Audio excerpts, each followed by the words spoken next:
atrás deles.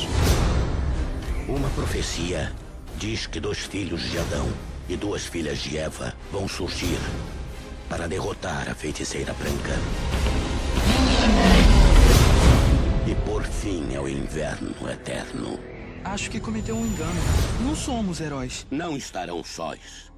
Aslan está a caminho. Fire. Acho que eu devia ter falado Chama Books, o bloco literário do Fire. Hoje voltamos com mais um livrinho. Na verdade, hoje serão 2 livros. Por quê? Porque eu li os 2 numa sentada só. Acho que eu não fiz isso com nenhum aqui. Embora alguns eram seriados, tipo Harry Potter, tipo Alice nos País das Maravilhas. 20.000 Léguas Submarinas tem uma sequência também. Só que esse, por acaso, eu li os 2 numa sequência. Estamos falando da série As Crônicas de Nárnia. Eu li os primeiros livros. No caso, eu entendo que os livros têm a sua ordem de publicação, mas ele tem as ordens cronológicas. E, por acaso, eu encomendei uma série com a ordem cronológica. Por isso, eu comecei com este que eu cito como o primeiro livro, seria O Sobrinho do Mago. E já engatei daí o segundo na ordem cronológica, que é o primeiro de publicação, que é O Leão, Feiticeira e o Guarda-Roupa. Mas antes disso, por favor, comente, compartilhe. Onde você estiver assistindo, tem algum jeito de avaliar o Fire. Se você quiser comprar uma dessas edições, eu vou deixar linkado no post deste podcast para você acompanhar esta jornada. Pois bem, vamos lá.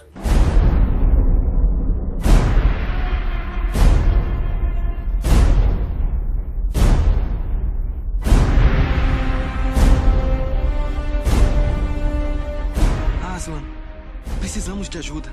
Eu sei, mas compreenda, o futuro de Nárnia depende de sua coragem.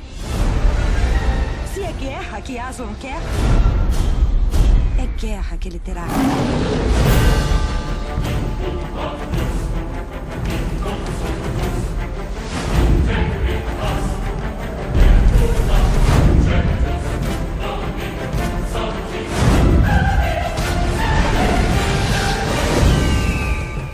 Crônicas de Nárnia é uma série muito conhecida, mas muito conhecida mesmo, por causa, dos filmes.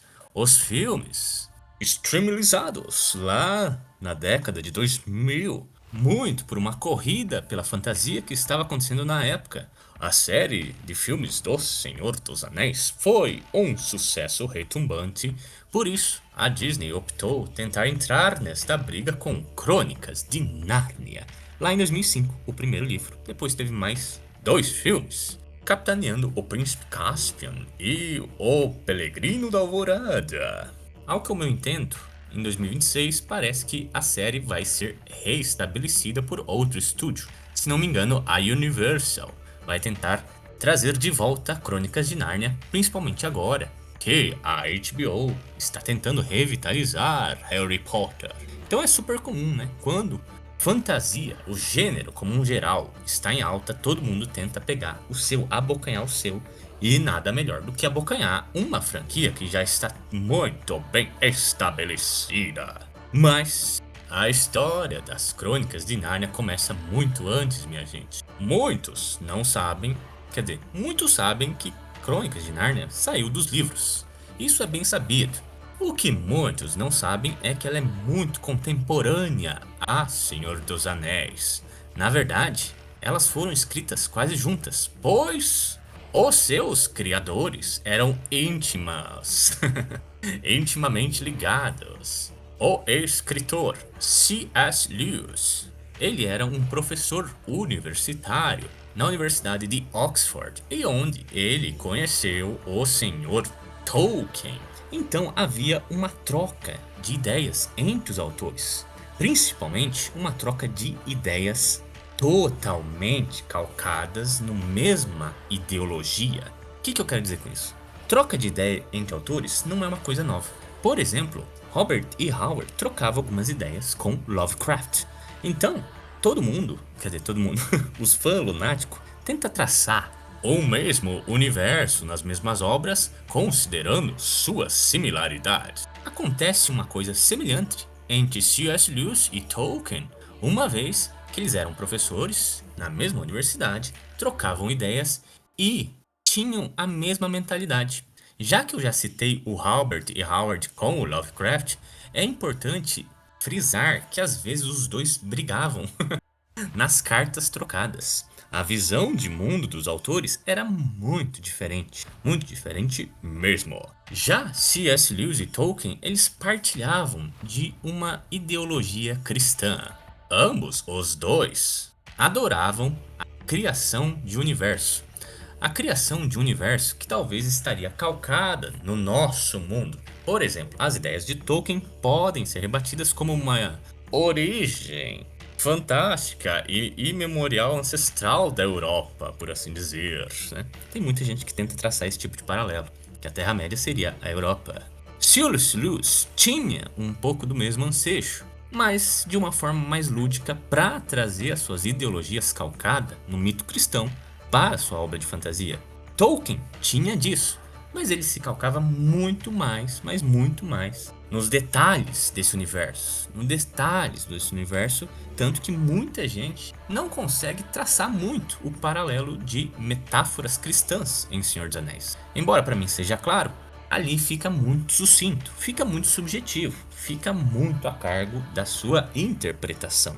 Já na obra de C.S. Lewis, em Crônicas de Nárnia, esse paralelo é muito, vamos falar até estereotipado, porque ele não fica no subjetivo, ele é muito objetivo, que os seus traços levam a partes da história cristã e, não menos importante, todos os signos mitológicos hebreus, judaicos, cristãos estão presentes em algum momento na história de Crônicas de Nárnia.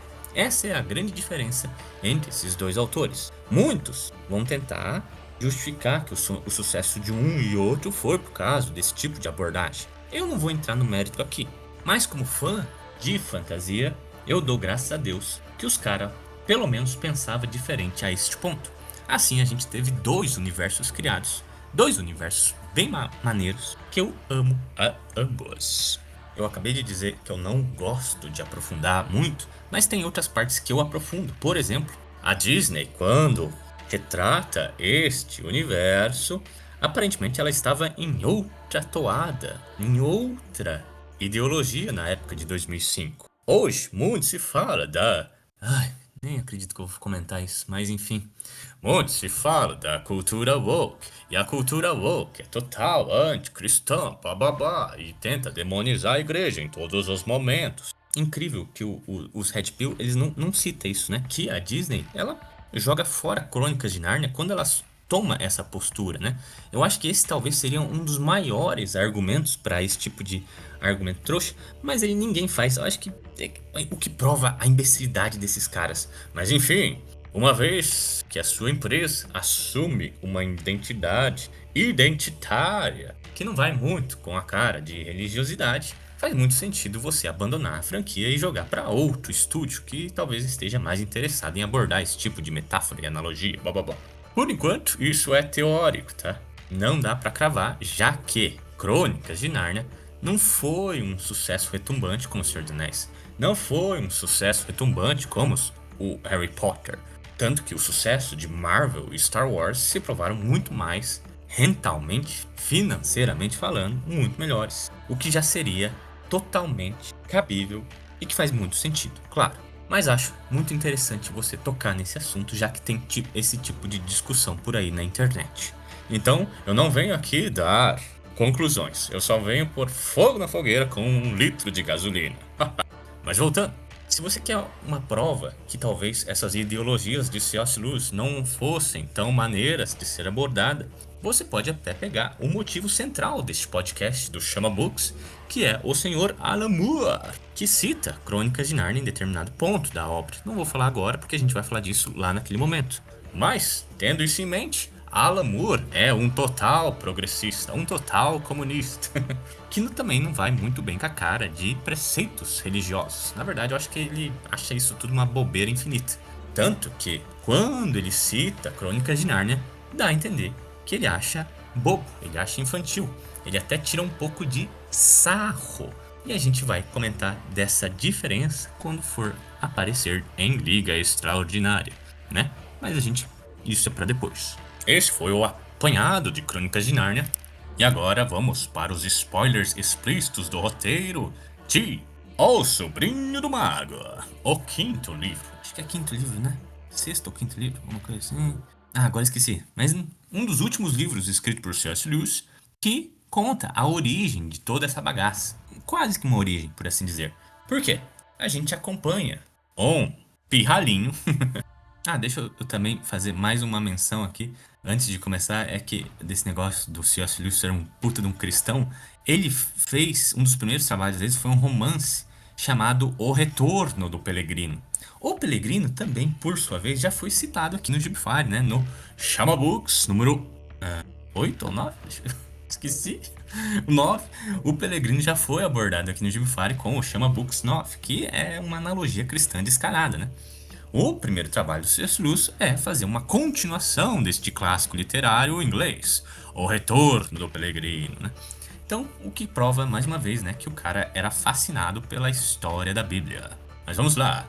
O Sobrinho do Mágico, ou O Sobrinho do Feiticeiro, nem sei como é que foi traduzido aqui.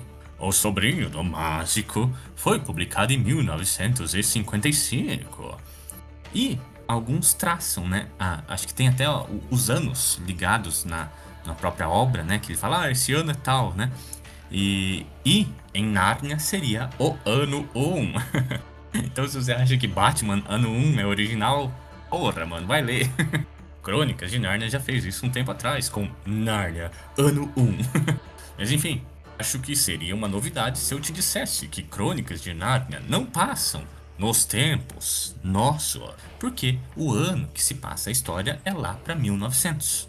A primeira história é de 1900. Mas quando os personagens vão atravessar por o universo de Nárnia, ele se passa no ano 1 de Nárnia, porque é logo depois da criação. O que acontece?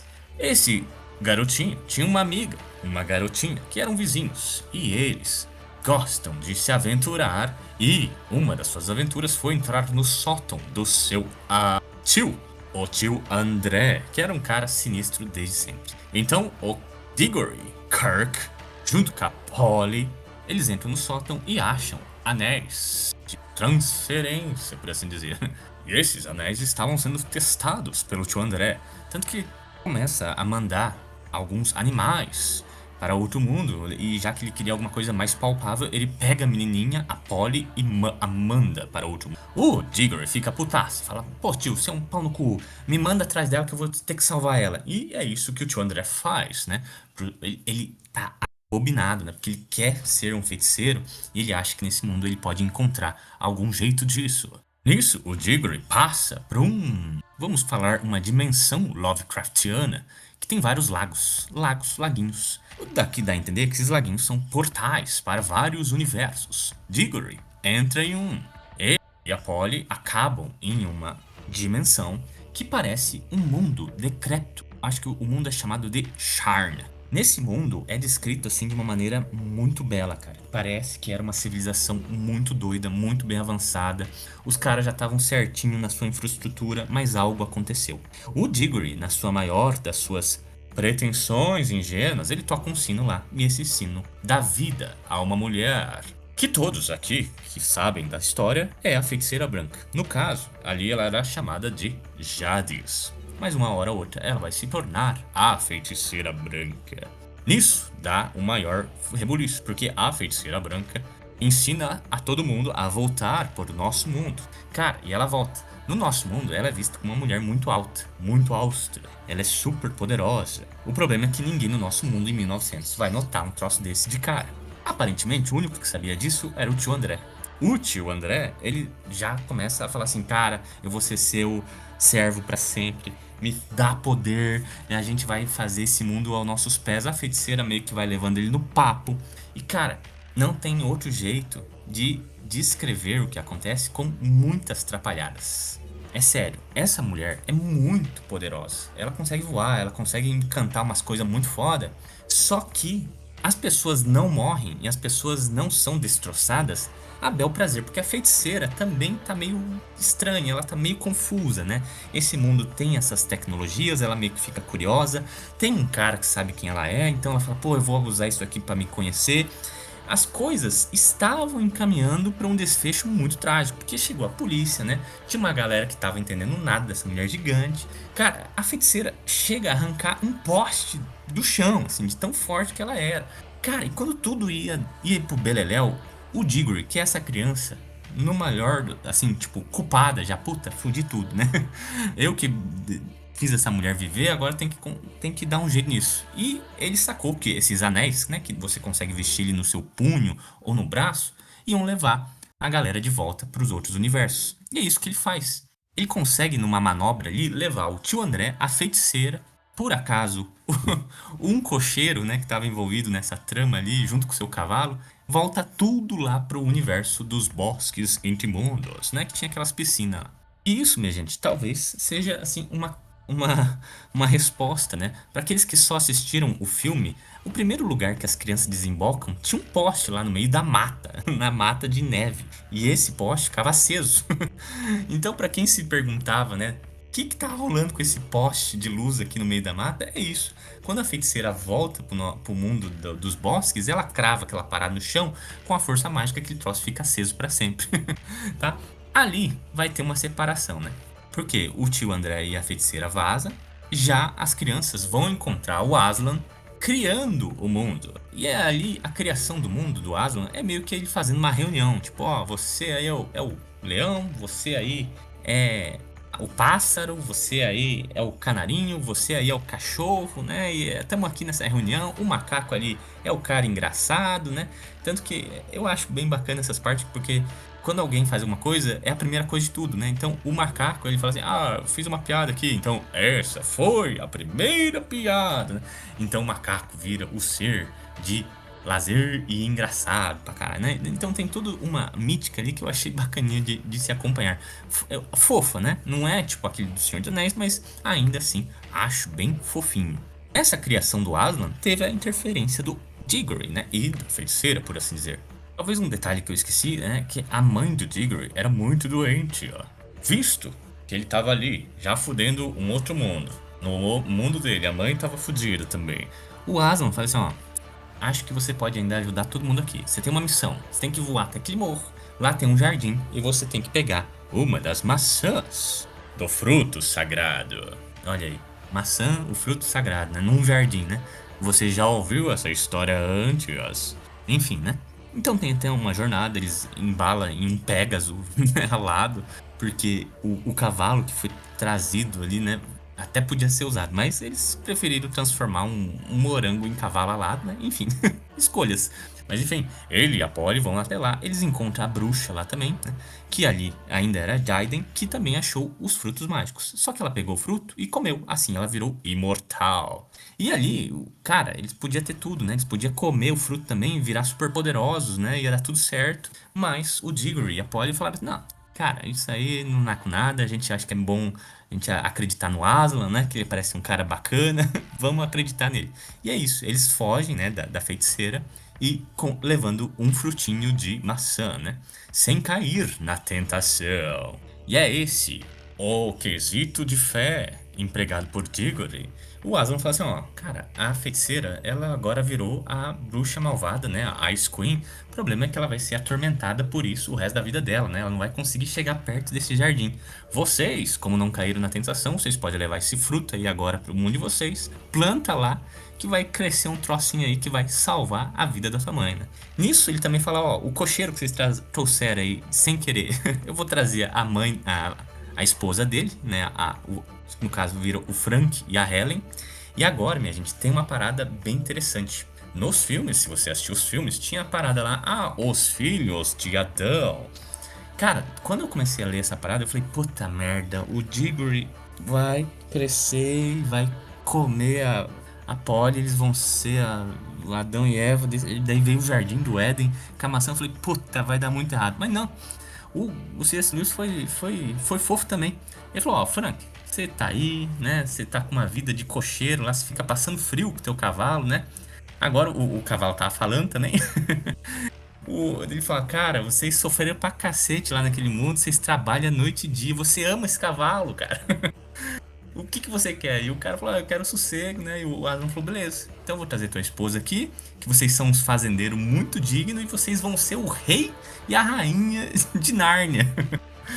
Então, gente, visto que o C.S. Lewis sabe muito bem dos preceitos cristãos, ele fala, ó, já que esses caras aí, né, são os fazendeiros, trabalhador, eles são tudo o que o preceito cristão fala que é bom.